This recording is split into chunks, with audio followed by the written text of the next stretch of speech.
Si tu perds pas de poids, c'est que sûrement tu fais ces erreurs-là. Les erreurs que je vais te dire dans la vidéo.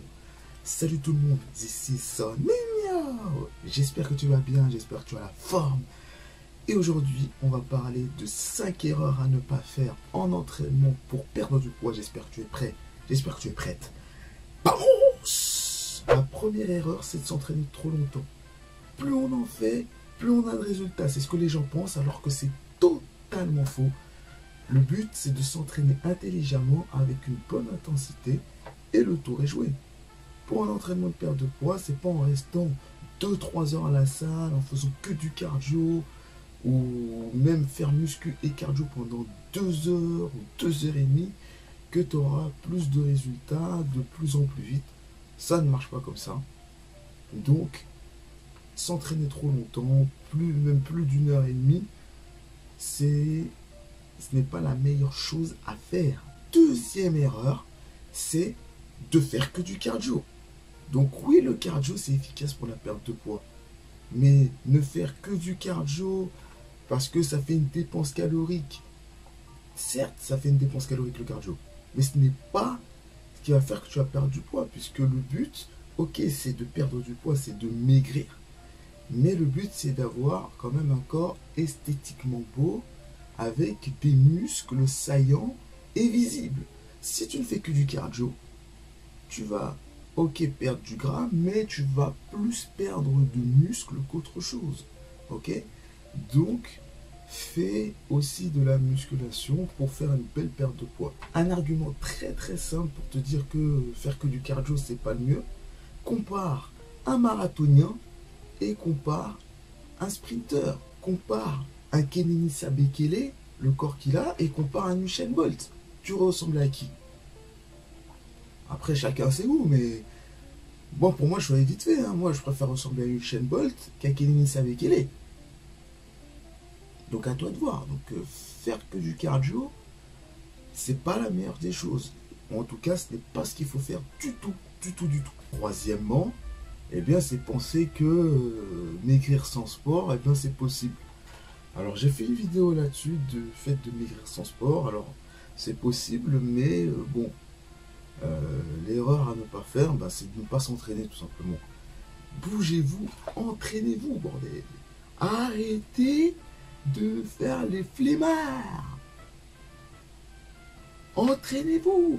Même si c'est chez vous, au moins entraînez-vous. Vous pouvez vous faire des petits circuits training, télécharger Freeletics, mais bougez-vous. C'est important pour perdre du poids et pas vous retrouver en diète à, je sais pas, 800, 700 calories pour maigrir. Donc, entraînez-vous, sollicitez vos muscles, faites du renforcement musculaire, quitte à ce que ce soit chez vous, parce qu'il y en a qui ont peur d'aller à la salle parce qu'il y a du monde ou quoi, mais entraînez-vous chez vous. Quatrièmement, eh bien, quand tu vas à la salle ou quand tu t'entraînes, tu vas à la cool, il n'y a pas d'intensité dans tes entraînements. Non, il faut mettre de l'intensité dans tes entraînements. Alors, il faut tabler, il faut mettre de l'intensité, mais il ne faut pas non plus mettre de l'intensité jusqu'à ce que ça te dégoûte. Ok? Mais une intensité progressive, surtout quand tu commences. D'abord, vas-y, mets le pas, il faut y aller progressivement, mais à un moment, il faut mettre de l'intensité, il faut y aller, que ce soit dans tes entraînements de musculation, et même dans ton cardio à basse intensité. Bon, tu y vas tranquille, basse intensité, mais aussi, il faut que tu fasses des sessions d'intervalle training que tu peux faire avec du sprint et de la récupération. Exemple, pendant 30 secondes, tu sprints, 30 secondes, tu récupères. Mais il faut que tu aies des entraînements assez intensifs, au minimum intensifs, que ce soit en muscu et en cardio. Donc, mets de l'intensité dans tes entraînements. Et enfin, dernier point qui est très discutable, 5e point, ne pas faire d'abdos. Ne pas les travailler. Alors, je sais, il y en a qui vont me dire, ouais, mais moi, je ne travaille pas les abdos, j'arrive à perdre du poids. Donc, c'est faux ce que tu dis. Ah, écoutez, les gens qui ont été en surpoids pendant assez longtemps, depuis l'adolescence, les skinny fat, qui ont tendance à prendre du gras facilement, je vous conseille de travailler vos abdos. au moins un petit peu tous les jours en série longue. Faites des séries longues au niveau des abdos. Ça va vous permettre d'aider le sang à mieux circuler et donc de mieux évacuer les graisses lorsque vous les sollicitez. Plus vous sollicitez une zone en série longue, et plus vous allez faciliter la circulation du sang et la circulation des graisses. Ça va vous faciliter les choses, ça va vous aider à avoir un ventre plat. Ne faites pas non plus que des crunchs, ça, il ne faut pas nous faire non plus que des crunchs.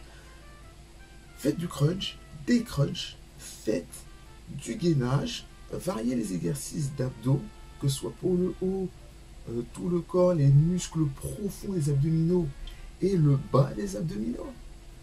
Travaillez-les au moins 3 fois par semaine, minimum 3 fois par semaine, et ça va vous aider à perdre du gras aussi dans cette zone, ou même dans les zones où vous prenez du gras facilement. Travaillez ces zones.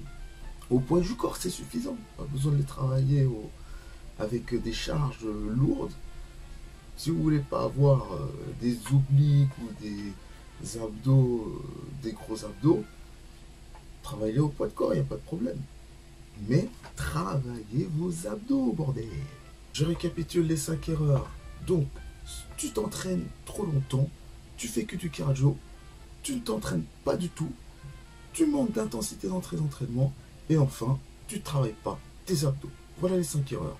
Lâche le pouce bleu, comme ça on se construit une armée de guerriers, de guerrières.